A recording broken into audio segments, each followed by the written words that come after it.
And I'm going to share with you today a secret neighborhood, a suburb that you're probably not that familiar with because it's just not one that's talked that much about, and it's just definitely a hidden gem.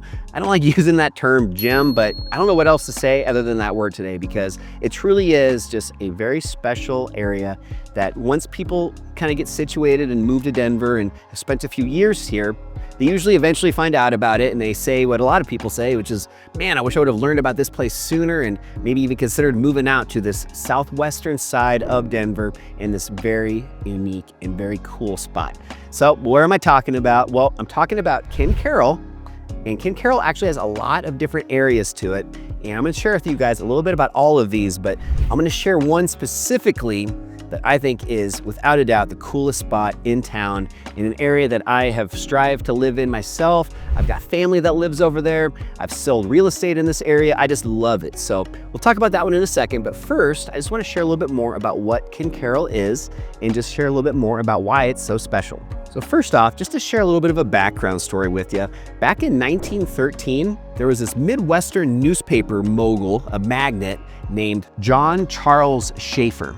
And for only about $100,000, ended up buying over 2,500 acres of this area, which is now known as Ken Caryl. So you wonder maybe why is it Ken Caryl? Well, this gentleman, he actually had two sons, one named Kent and one named Caryl, and that's where Ken Caryl was derived from, the first names of his two kids. Originally, when it was purchased, it was actually a cattle ranch. But going into that Great Depression in the 1920s, he ended up being forced to sell it to the banks. But the good news is that ranching legacy still exists. You definitely will see a lot of it when you're driving through the different subdivisions of Ken Caryl, and they've done a great job just with preserving some of that very historic notoriety and uniqueness that you don't find in that many other neighborhoods around Denver. If you pull up Google Maps and see where it's located in relation to downtown Denver, you're gonna see that it's quite a bit to the west and also a little bit to the south.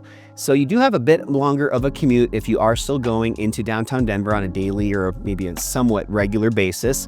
If you are going to downtown Denver, you're gonna be looking at probably 40 to 45 minutes. The good news is there are some roads you'll be able to take that aren't quite as crowded, at least on a typical daily basis, as some of the others that are very, kind of notorious for being bad, like I-25.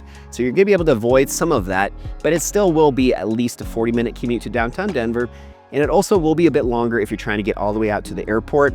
There is a tollway as part of E470, which will make it a little bit quicker, and you'll at least be moving fairly quickly the whole time. But you're looking at probably 50 minutes minimum, maybe even as much as an hour, depending on the time of day that you're going. So you are a little bit further away from some of those amenities, if that's important to you. But with that minor sacrifice, in my opinion, what you gain is far outweighing a little bit longer time in the car.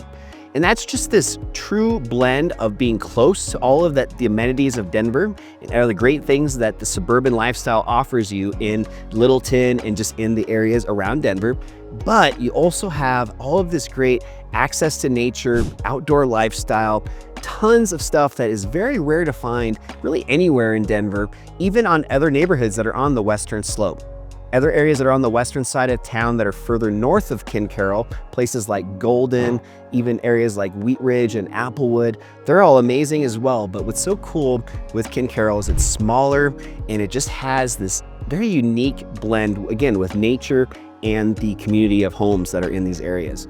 And when I had my aunt and uncle's house that I was selling a few years back, we had bear, we had eagles, we even had mountain lion. Well, they're actually bobcats. We had all these animals literally in the backyard and in the front yard throughout the tenure of when we were selling the home. So just a ton of wildlife, which is such a cool, unique experience to have when you're living still in a suburban, area that's within a 30-minute drive to pretty much all of the amenities that Denver has, all the shopping centers, schools, all that good stuff.